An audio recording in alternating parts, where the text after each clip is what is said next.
Mr. Chairman, good morning. So once again, I'm Yves Gonzalez, Head of Government Affairs and Public Policy for Google in the Philippines. It's an honor to be able to share with you today how YouTube combats the spread of misinformation on the platform using our 4Rs responsibility framework. This is something that we consider core to our responsibility work. It is a complex and difficult challenge, but something that we're committed to tackling. YouTube's mission is to give everyone a voice and show them the world. Over the past 20 years, YouTube has grown into a platform where billions of monthly users are sharing and learning from one another with over 500 hours of video uploaded every minute. YouTube addresses the challenges of misinformation using the 4Rs responsibility framework. Remove content that violates YouTube's policies, raise up authoritative sources for news and information, reduce recommendations of borderline content, and reward trusted creators. By employing this framework, YouTube seeks to balance its commitments to preserving an open internet and being a positive contributor to a safe, healthy, and well-informed society.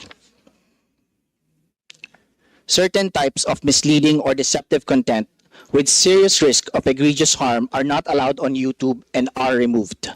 This includes certain types of misinformation that can cause real-world harm, election misinformation, and medical misinformation. General misinformation includes certain types of technically manipulated content that can cause real-world harm, such as content that has been technically manipulated or doctored in a way that misleads users and may pose a serious risk of egregious harm, for example, deepfakes. Misattributed content that may pose a serious risk of egregious harm by falsely claiming that footage from a past event is from a current one, which experts on this committee have previously referred to as malinformation. We also prohibit certain types of content that may negatively impact free and fair democratic elections. This can include content that could materially discourage voting, content that advances false claims related to the technical eligibility requirements for current political candidates, and incitement to interfere with democratic processes. YouTube also doesn't allow content that poses a serious risk of harm by spreading medical misinformation that contradicts local health authorities or the World Health Organization's guidance. Enforcing policies is a nuanced decision-making process. It is important to underscore that YouTube protects videos that have a clear educational, documentary, scientific, and artistic purpose, together called EDSA exceptions. To help determine whether a video might qualify for an EDSA exception, we look at multiple factors, including the video title, descriptions, and the context provided in the video's audio or imagery. But this is not a free pass to spread harmful misinformation or promote hateful rhetoric. Everyone is subject to our community guidelines, from private citizens to the most visible public figures. We release a quarterly community guidelines enforcement report, which gives insights into the volume of flags and actions we take on content that violates our policies and the impact that technology has in aiding that enforcement.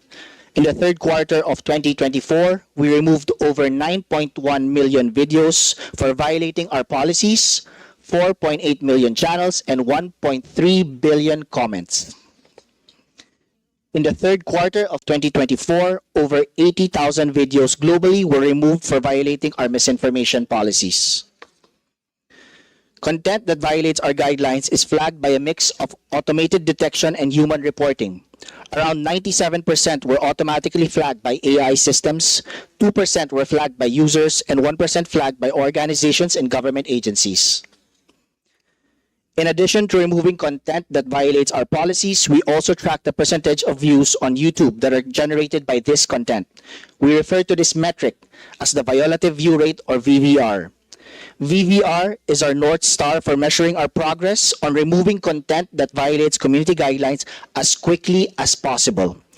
In the third quarter of 2024, the VVR was 0.11% until 0.12%, meaning that for every 10,000 views of content on YouTube, only 11 to 12 of those views are of violative content. YouTube also elevates authoritative sources for news and information and provides context for viewers. YouTube raises authoritative voices for newsworthy events in search results and watch panels. Another example is the breaking news shelf. When a major breaking news event happens, the breaking news shelf appears directly on the homepage, featuring relevant videos from authoritative news sources. Similarly, if a viewer searches for a particular news topic on YouTube, they will see a top news shelf near the top of the results, featuring relevant videos from authoritative sources. The same goes for health-related searches. When you search for a specific topic, such as diabetes, for example, our health content shelf will highlight videos that come from authoritative sources. YouTube also equips our users with additional context to help them make their own decisions about the content that they consume. To do this, YouTube highlights text-based information about certain events, topics, and publishers from third-party sources using information panels across YouTube. This can be related to evergreen topics prone to misinformation or to provide information about the publishers themselves, for example, whether they are funded in whole or in part by a government. Across all of these topics, we aim to surface content that will be helpful to individual users. YouTube now also requires creators to disclose to viewers when realistic content a viewer could easily mistake for a real person, place, scene, or event is made with altered or synthetic media, including generative AI. Labels that reflect this disclosure will then appear. For most videos, a label will appear in the expanded description. But for videos that touch on more sensitive topics like health, news, elections, or finance, YouTube will also show a more prominent label on the video itself. In some cases, YouTube may also add a label even when a creator hasn't disclosed it, especially if the use of altered or synthetic content has the potential to confuse or mislead viewers.